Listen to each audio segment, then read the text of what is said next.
Welcome back, tribe. So everybody talks about the obvious red flags, the crazy ex stories, the unemployed deadbeat, the person who's rude to waitstaff, boring.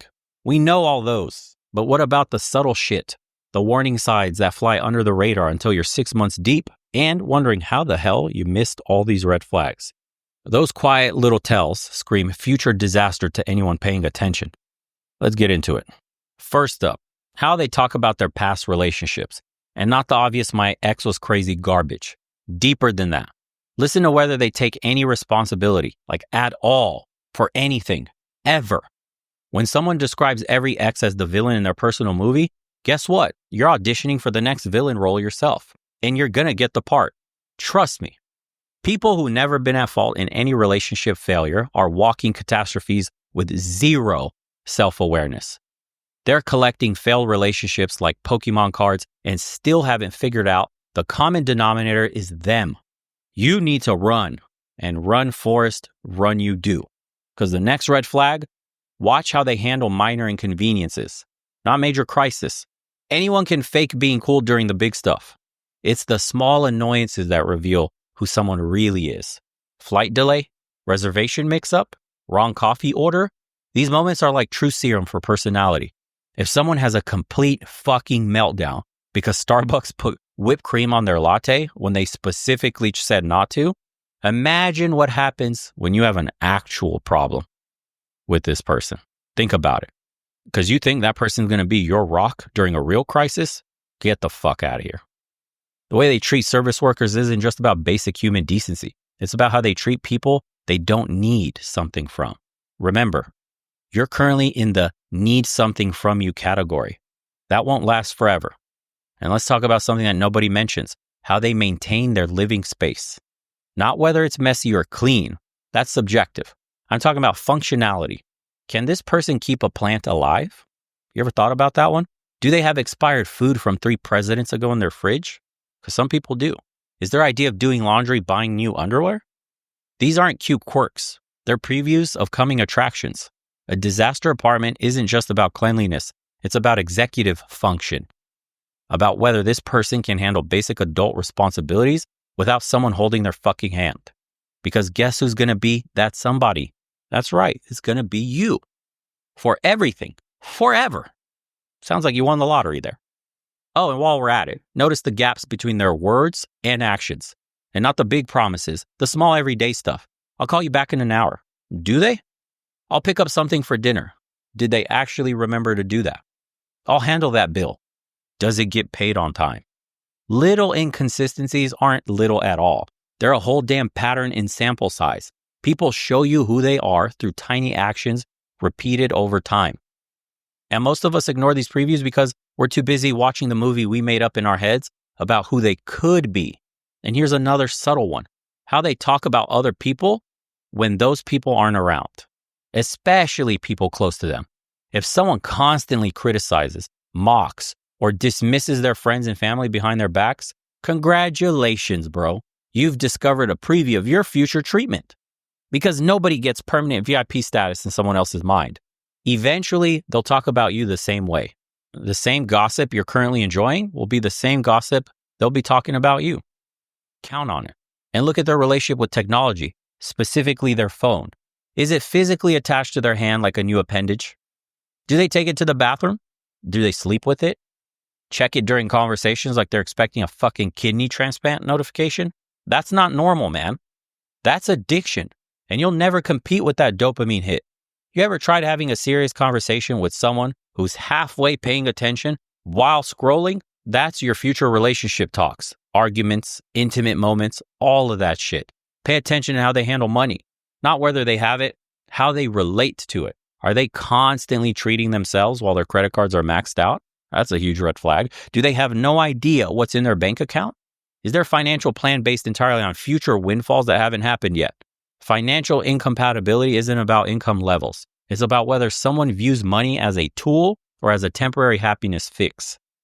Whether they understand delayed gratification or live entirely in the now. This shit will affect every aspect of your shared life, from where you live to whether you can ever retire.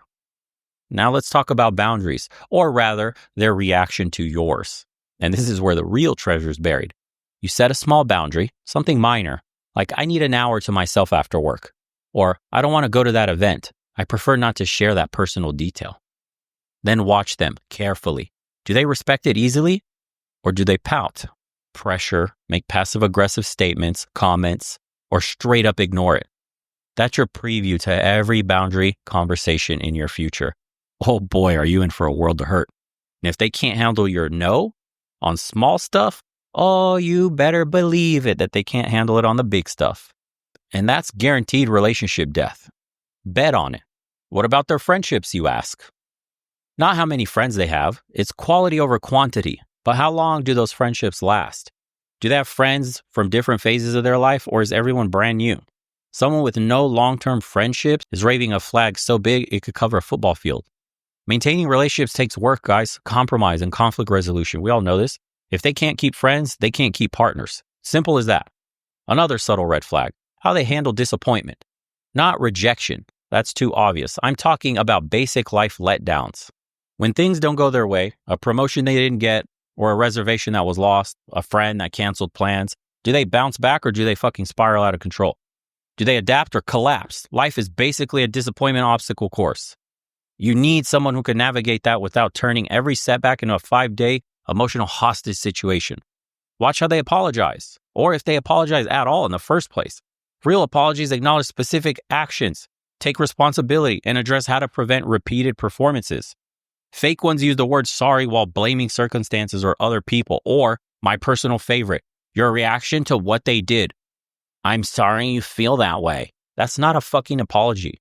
It's a dismissal wearing an apology costume, and it tells you everything about how conflict will go for the rest of your relationship, which won't be long. Now let's dive deeper into more subtle warning signs that nobody warns you about. How about the way they handle differences of opinion? I'm not talking about political differences. That's obvious territory. I'm talking about small preferences, movies, food, weekend plans. Do they act like your different tastes are character flaws? Do they make little digs about how you don't appreciate quality because you'd rather watch Marvel than their obscure documentary? Think about it for a second. If they can't handle you liking different ice cream flavors without making it a personality referendum, how the hell will they handle actual important differences? They won't. That's how. Pay attention to whether they can enjoy these things without special validation. Seriously, this matters way more than you think. Can they have a great meal without posting it? Enjoy a concert without filming the whole fucking thing? Have a thought without checking if Twitter agrees? People who can't experience joy without audience approval are emotional vampires. They'll drain you dry seeking constant reassurance that their experiences are enviable. It's exhausting. And next up, how they talk about the future and not whether they include you in it. That's deeper than that. Is their vision a future based on actual reality? Or is it all magical thinking with no concrete steps between here and there? Dreams without plans are just fantasies, and you can't build a life on fantasy. Watch out for people whose future plans sound like lottery commercials. Someday isn't a fucking time frame. Things will work out is not a strategy. Someone with no realistic path from their current reality to their desired future will turn you into that path. You'll become the how in their equation, responsible for making their vague dream happen. No pressure. Totally.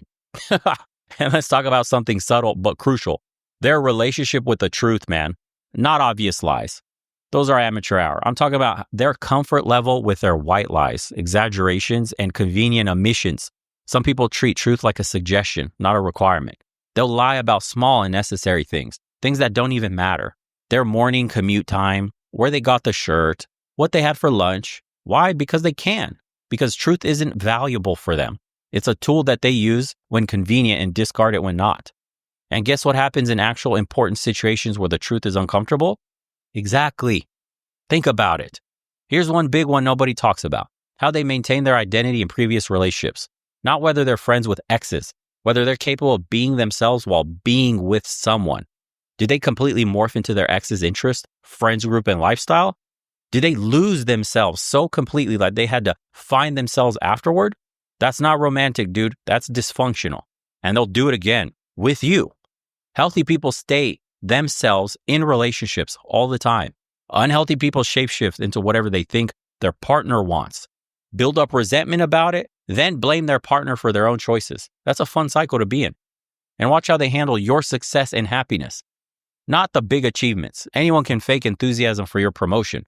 I'm talking about the small joys. Are they genuinely happy when good things happen to you? Or do they subtly minimize your excitement?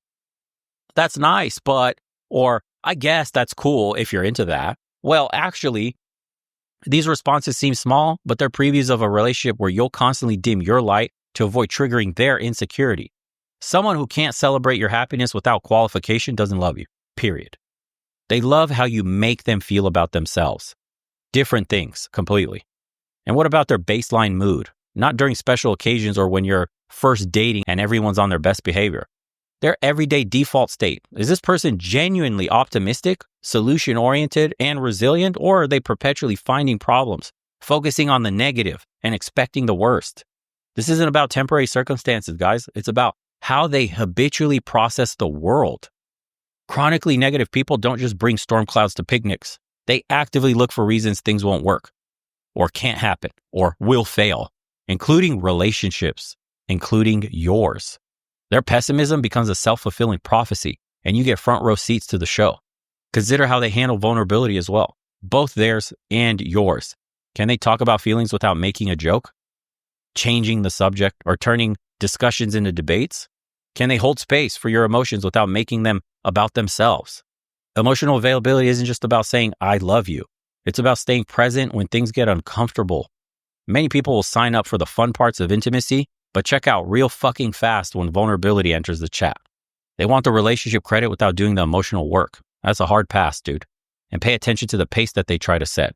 Love bombing isn't just about excessive compliments and gifts. It's about collapsing the natural get-to-know-you timeline and creating forced intimacy. I've never felt this way about anyone. Or we're so perfect together. Or I want to introduce you to my family already. When someone is racing to establish a committed relationship without taking the time to actually know you, they're not falling for you. They're falling for idea of not being alone. And you're conveniently there. Here's a subtle one. How do they talk about growth and change? And not whether they want to improve. Everyone claims they want to do that. But do they take concrete actions toward personal development? Or just talk about it? All talk, no action types love to discuss that they're working on themselves while their behavior stays exactly the same. They'll use self-awareness as a substitute for actual change. It's fucking maddening. I know I have trust issues becomes their permanent excuse for toxic jealousy, not as a problem that they're actively addressing. Recognition without effort isn't growth. It's just commentary. And what about their ability to be alone? Can they spend time with themselves without getting bored, lonely, or immediately reaching for distractions? Or do they need constant companionship, entertainment, and validation? People who can't sit with themselves usually can't sit with reality. They use relationships, substances, work, or constant activity to avoid facing their own thoughts. And they expect you to be their permanent distraction system, their emotional comfort animal, their never-ending source of engagement. That's not a relationship, dude. That's a full-time job with no benefits. Look at how they handle things they can't control. Weather ruining their plans, traffic making them late, technology not working. Do they adapt and find solutions or spiral into frustration, blame finding, and meltdowns? Life is basically a series of things you can't control, interrupted by brief moments of influence. Someone who can't handle minor inconvenience without losing their shit will crumble when facing actual challenges. And relationships are nothing but challenges wrapped in cuddles. Last subtle red flag for you guys, but maybe the most important. Do they have genuine curiosity about you? Not just during the chase, not just about topics that relate to them. I'm talking ongoing, consistent interest in your inner world. Do they ask questions and actually listen to your answers? Remember details of things you've shared? Follow up on things you've mentioned? Or is every conversation eventually redirected back to their experiences, their opinions, their stories? People who lack curiosity about others are trapped in a prison of their own perspective, and they don't want a partner.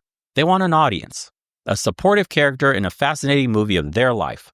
And supporting characters don't get their needs met, okay? They don't get to have the bad days, complex emotions, or inconvenient desires. They just support, period. The subtle red flags predict relationship failures more accurately than the obvious ones because they reveal the everyday reality of being with somebody, not their deal-breaker behaviors. Anyone can hide their worst traits during the honeymoon phase. The real question is, can you happily live with their baseline existence? Most relationship disasters don't explode on impact. They erode slowly through tiny disappointments, subtle dismissals, small betrayals of trust. Death by 1,000 paper cuts, not a single stab wound. Pay attention to the patterns early. They're writing your future in real time. I hope this episode helped you guys kind of differentiate between the lines in the sand that people draw with their big red flags versus the small, subtle shifts that you could see in someone's personality. Those are impossible to hide and reveal far more about somebody. So hopefully this illuminated that for you. And if it did, leave a comment below. As usual, boys, appreciate you guys for tuning in. If you haven't subscribed to the channel, join us over there in the private community, have conversations like this with us. And as usual, see you on the next one. Take care.